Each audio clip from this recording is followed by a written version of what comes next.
Bismillahirrahmanirrahim. Elhamdülillahi Rabbil alemin. Esselatu vesselamu ala eşrefil enbiya ve mursalin. Abdihi ve rasulihi Muhammedin. Və alə alihi və sahbihi əcməin əməbəd. Ən birinci, Allah Taala'nın salamı ilə salamlayıram. Esselamu aleykum və rahmetullahi və barakatuhu. Və sonra həm öz nəfsimə və həmçinin sizə Allahın kitabını nəsiyyət edirəm və həmçinin Peyğəmbər sallallahu aleyhi ve sellemin sünnətin və şək yox ki, sələfin yolun, sahabələrin yolun. Və biz bilirik ki, insan mərhələdən keçir və mərhələlərdən keçir.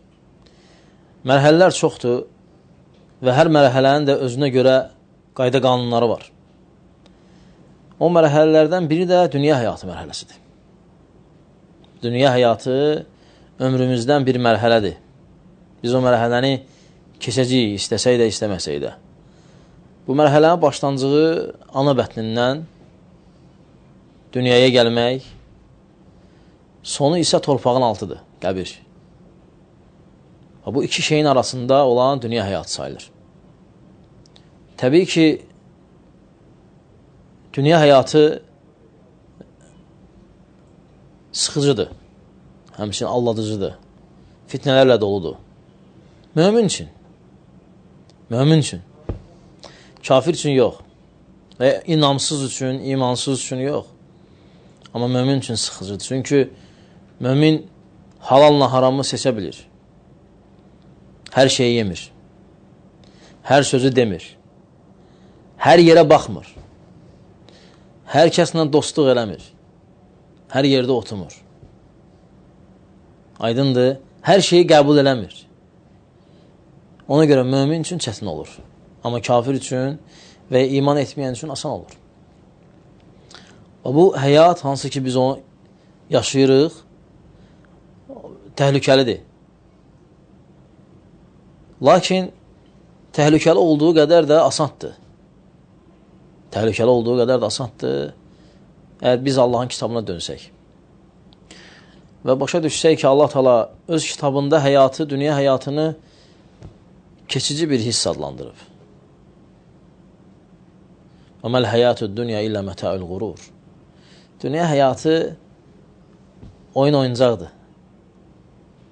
Yəni, insan zövqləri ilə bəzədilmiş şeydir. Həmçinin qürurlanmaq yeridir. Lakin, xeyir isə Allah qatındadır. O da cənnətdədir. Ona görə bu yolda, bu dünyada cənnətə gedən yolumuzu xeyir əməllərlə, salih əməllərlə doldurmalıyıq. Yox, əgər başqa əməllərə getsək, başqa fikirlərə düşsək, o zaman biz Allaha gedən yolumuzu çirkin yollarla çəkəcəyik. Onsuz da Allaha gedəcəyik. Allah Subhanahu taalaya və ileynə turcaun, bizə qayıdacaqsınız. Thumma ileynə mərciukum, dönüşünüz bizədir. Yəni Allah Teala Quran-ı Kərimdə fikir versən, deyib ki, hara getsən, hara gəzsən, hara dolansan, nə qədər yaşasan, axırda gələcəksən bizim yanımıza. Və sizə etdikləriniz barədə soru-sual eləyəcək. Ona görə mömin bu həyatda diqqətli olmalıdır, olduqca. Və başa düşməlidir ki, qarşısına imtihanlar çıxacaq. O imtihanlar maddi ola bilər, mənəvi ola bilər, evdə ola bilər, valideynlər imtihan ola bilər, övlad ola bilər, həyat yoldaşı, ola bilər imtihan dünya malı olsun, ola bilər qadın olsun, hər şey ola bilər imtihan. Mömin hər cür imtihana düşə bilər, ibtila ola bilər. Lakin oradan çıxmaq yolu Quran və sünnəyə dönməkdədir. Əgər adam Quran və sünnəyə dönsə, üzə ağ çıxır. Anlı da açıq çıxır. Amma dönməsə, çətin olur. Səbəb nədir? Nicat yolunu düz tutmayıb. O da qurtulmaq istəyir. Hər bir çətinə düşən qurtulmaq istəyir. Amma qurtuluş yolunu düzgün tutmadığına görə peşman olur. Ona görə insanın havasına tabi olması, nəfsinə tabi olması insanı elə bir nöqtəyə çatdırır ki, zəlalətdə insan hətta olur peyğəmbərlərə belə dil alır. Mən sizə bir misal deyim. Yəqin ki, Yusuf surəsini hamınız oxumusunuz. Yusuf surəsində Yaqub aleyhissalamın oğlanları nə dedilər? İnnə əbənə ləfī dalalin mubin. Atamız azğınlıqdadır. Nə üçün? Yusufu çox istəyirdi ona görə. Təsəvvür edir. Onlar havalarına uymuşdular, nəfislərinə uymuşdular. Atalarına dedilər ki, Peyğəmbər özdür. Dedilər, sən açıq aydın bir zəlalətdəsən. Və həmçinin bu yenə təkrar oldu.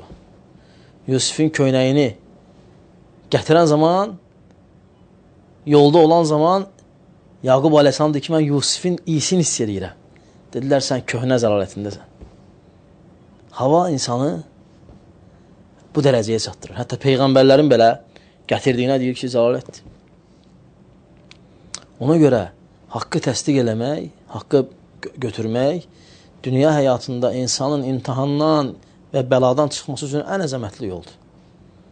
Ən düzgün yoldur. Bəzi adamlar zahirə götürür. Və ora işıqlıdır, bəzəklidir ki, qaçır ora. Başa düşmür ki, o bəzəyin arxasında başqa şeylər var. Elə o bəzəkli olduğuna görə imtihandır. Bəzəkli olduğuna görə imtihandır. Və fikir versən, hamı o bəzəyin ətrafında gəzir. Hamı o bəzəyin yanında gəzir. Hamı onu götürmək istəyir. Amma ağıllı o bəzəyə gedməz.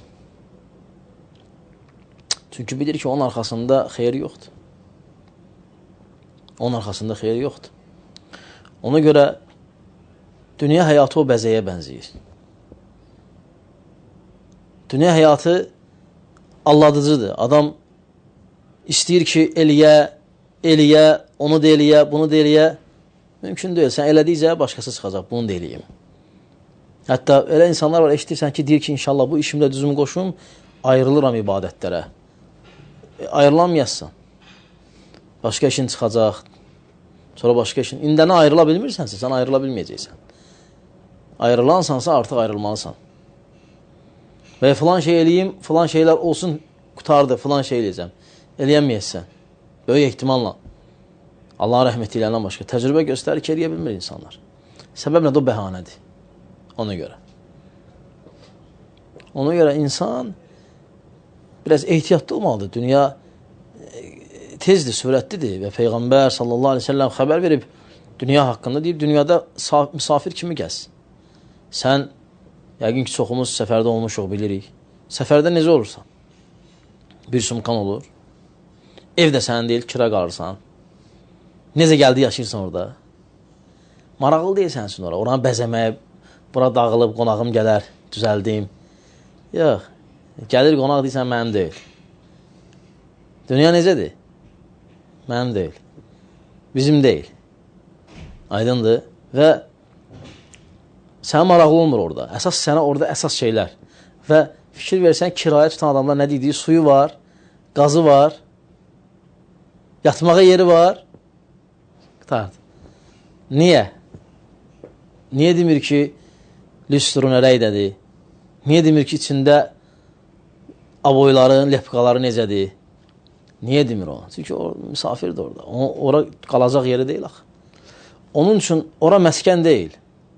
Mə'mardır. Keçməkdir, mə'bardır. Keçmək, ömrün sürüb oradan keçməkdir. Keçici yeridir. Bir körpüdür. Ona görə bu dünyanı o qədər də bəzəmək lazım deyil. O bəzəklər də lazım deyil.